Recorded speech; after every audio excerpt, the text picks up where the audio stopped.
Everyone, जय माता दी सभी को। कैसे हैं आप लोग? माता रानी की कृपा से स्वस्थ होंगे, यही उम्मीद है। माता रानी आप लोगों पर हमेशा कृपा दृष्टि बनाए रखे।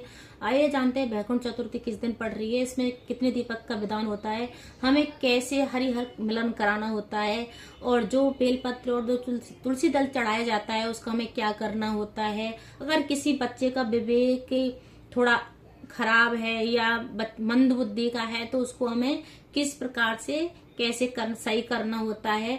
और अगर घर में किसी व्यक्ति की बार बार बीमारी से ग्रसित है या बार बार बीमार हो रहा है, पड़ रहा है, तो हमें उसका भी कैसे क्या करना है। आइए इसी टॉपिक में मेरा वीडियो जानते हैं।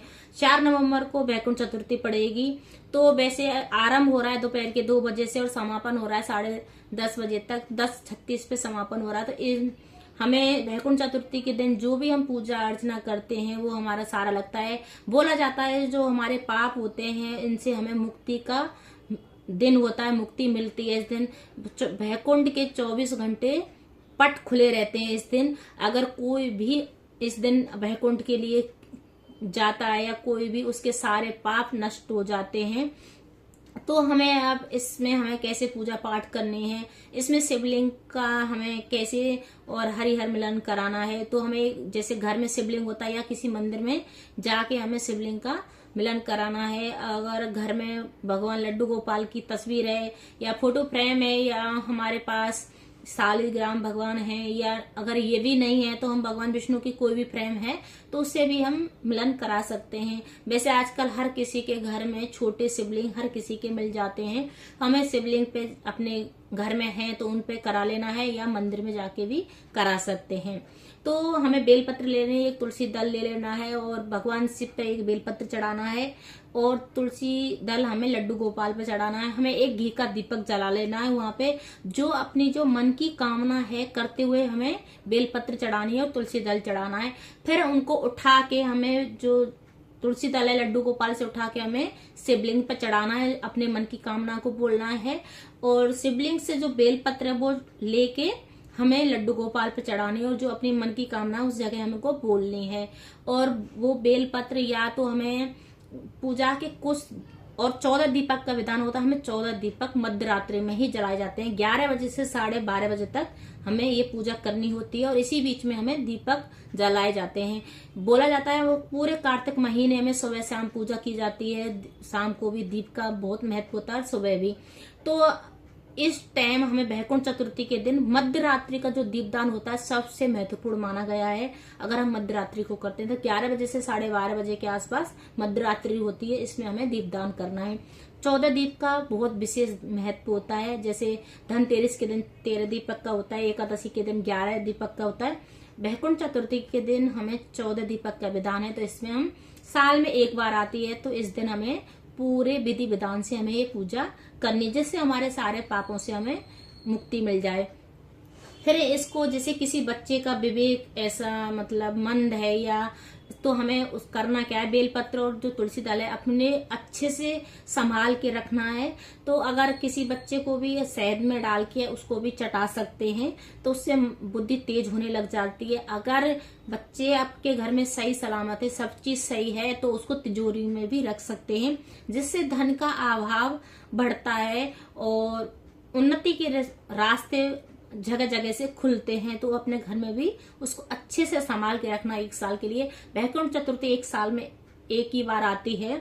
फिर हमें हरिहर मिलन कराने के बाद हमें जो बेलपत्र है वो तुलसी दल है उठाना कब है, ब्रह्म मुहूर्त में उठाना है। सुबह 4 बजे वैसे कार्तिक स्नान के लिए उठते हैं। बहुत लोग पूरे कार्तिक मास में स्नान नहीं करते हैं, 5 दिन का बहुत नियम ले लेते हैं और वो अच्छे से पूजा पाठ करते हैं तो भी उठा सकते हैं। अगर कोई कारण बस नींद नहीं खुलती है और आप कार्तिक स्नान नहीं कर रहे हैं तो आप जैसे पूजा करने के बाद आप उसके 1 घंटे के बाद फिर उठा के अपने घर में संभाल के रख सकते हैं। ऐसा भी किया जाता है। अब आता है कि हमें जैसे बहुत लोग वो भी जलाते हैं, जैसे नारियल का दीप 365 दिन का दीप जलाया जाता है। तो इस दिन भी वो भी बहुत महत्वपूर्ण होता है। वो किस प्रकार से जलाया जाता है, जैसे एकादशी के दिन जलाया जाता है, नवमी के दिन जलाया जाता है, पूर्णमासी के दिन जलाया जाता है। अगर हम वैकुंठ चतुर्थी के दिन जलाते हैं तो उससे क्या होता है, हमारे जो भी पाप किए उस दिन ज्यादा हमको पुण्य मिलता है। जो भी हम कुछ भी भजन कीर्तन दान पुण्य करते हैं उस दिन हमको हजारों गुना फल प्राप्त होता है। तो दीपदान हमको उस दिन वैकुंठ चतुर्थी के 4 नवंबर को कर देना है।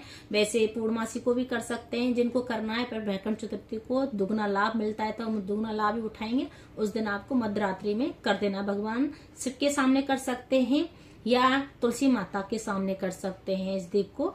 और जैसे बहुत लोग गंगा के घाट पर 14 दीपक का भी दान करते हैं। अगर कोई व्यक्ति बार बार घर में बीमार पड़ा है, बार बार बीमार हो जाता है, तो गंगा के घाट पर 14 दीपक जला के आने हैं। एक पीपल के पत्ता ले लेना है, उस पर एक शहद और काली मिर्ची रख के घाट पे ही वहां से उठा के लेके आनी है। उस व्यक्ति को पत्ते के साथ ही खिला देना है। तो 1 हफ्ते के बाद जांच कराने पर भी उसका रिजल्ट सही आता है। बोला जाता है, शास्त्रों में लिखा है, इस वजह से मैंने बता दिया है। अगर किसी का भला हो जाए तो इससे ज्यादा किसी को भी क्या मिलेगा।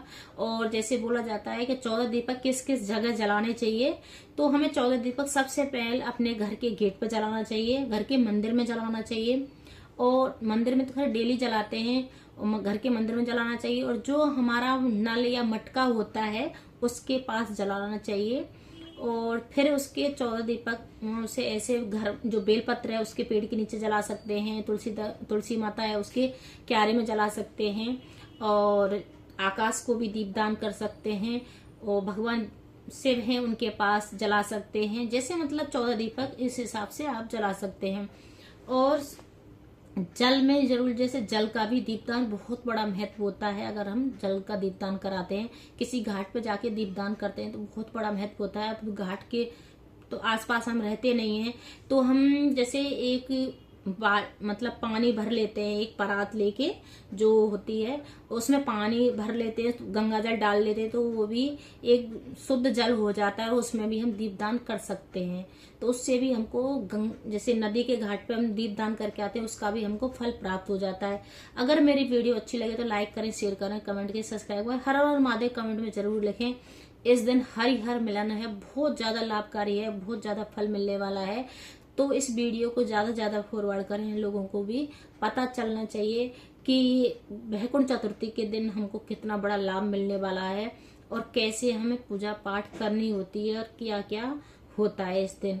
तो सबसे महत्वपूर्ण होता है कार्तिक के महीने के शुक्ल पक्ष को वैकुंठ चतुर्थी पड़ती है और अब कार्तिक का समापन आने वाला है। तो अगर मेरी वीडियो अच्छी लगे तो लाइक जरूर करना है आपको। जय माता दी सभी को।